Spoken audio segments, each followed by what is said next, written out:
Okay, so now you want to accept payments on your Wix website. We're going to show you how to set that up right here, right now in the settings. Let's go.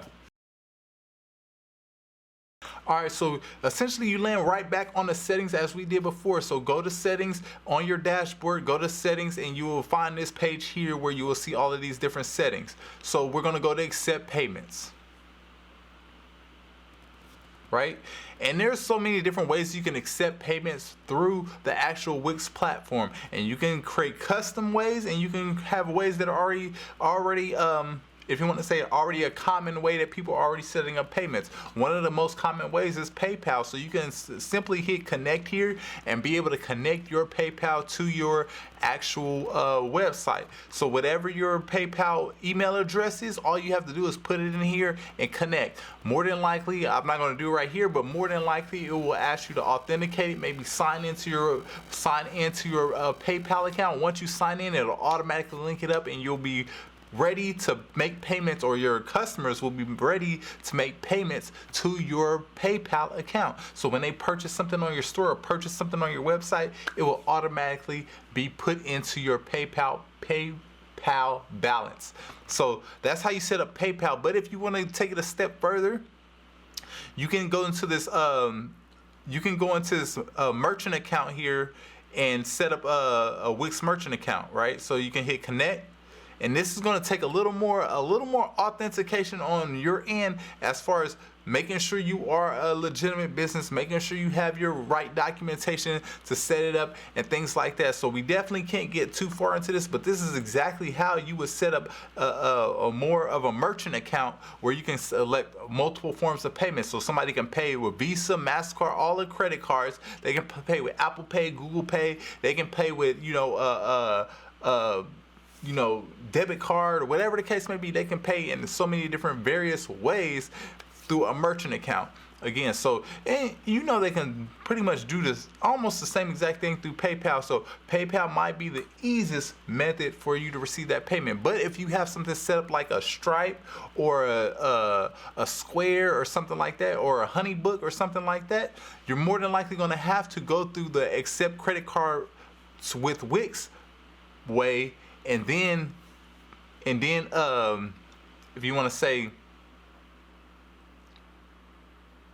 connect the two, I don't know why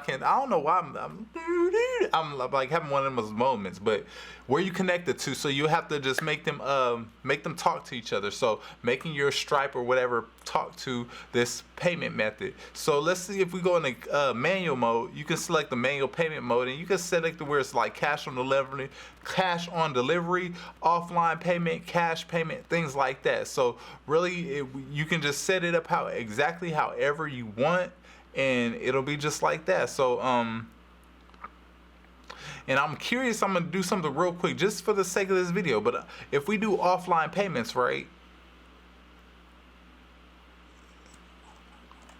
I don't know how would somebody set that up? Because only reason I'm asking, because what if you have, like, when somebody makes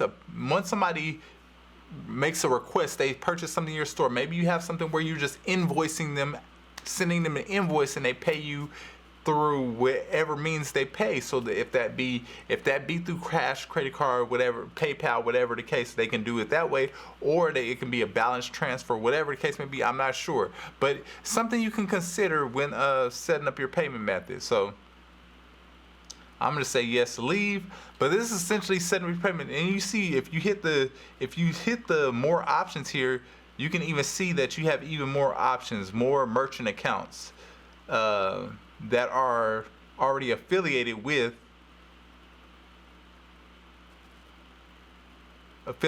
Wix. So you can pay with crypto, you can set it up that way. You can do Afterpay. Afterpay is very useful, especially when you have high ticket items that might be thousands of dollars or hundreds, if you want to say hundreds of dollars. It depends. High ticket is kind of relative to whoever's purchasing, but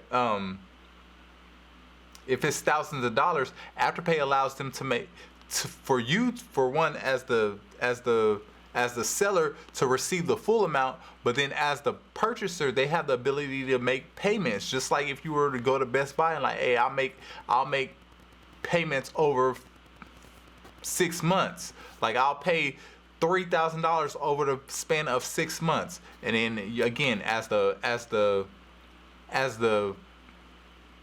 person who set up the shop, you can get the full payment, and then it will be through Afterpay that the purchaser is able to make payments over time.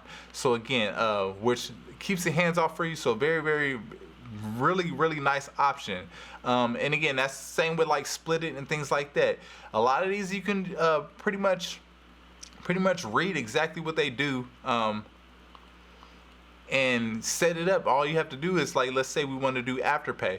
All you have to do is hit connect, hit your merchant ID. If you don't have one, you can hit like learn how to qualify, but more than likely you have to create an account. So create an Afterpay account. Once you create an Afterpay account, then you'll be able to find your merchant ID and your secret key, where you insert those, and it will automatically connect to your actual website. So that's same way that you would connect any other merchant account to your website.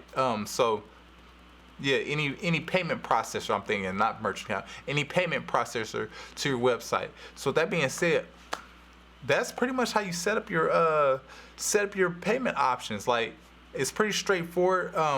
You just have to find which one you like best. Now, this is a quick tip. Most merchant account or most payment processors, they do have fees. The fees vary, but I want to say they're usually around like 2.9%. So let's say if somebody pays $100 for your product, the processing fee for that through the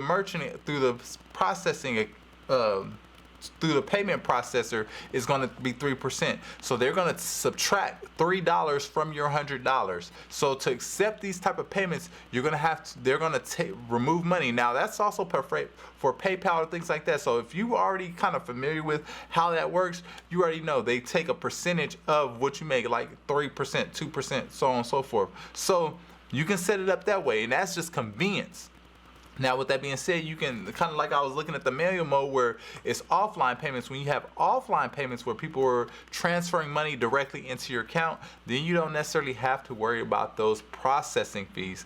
But again, it's really how you have your business set up, how you have your business structured. If you are doing an e-commerce store, selling digital products, selling products online, selling physical products that you're shipping out, or whatever the case may be, having a payment processor, like something where they can swipe a credit card or put in their credit card information and simply buy it, that 3% is a nominal fee for you to be able to not have to worry about that part, and pretty much just let people, purchase whatever in the most comfortable way that they would like to purchase products online. So that being said, that is how you set up the settings for your payment options.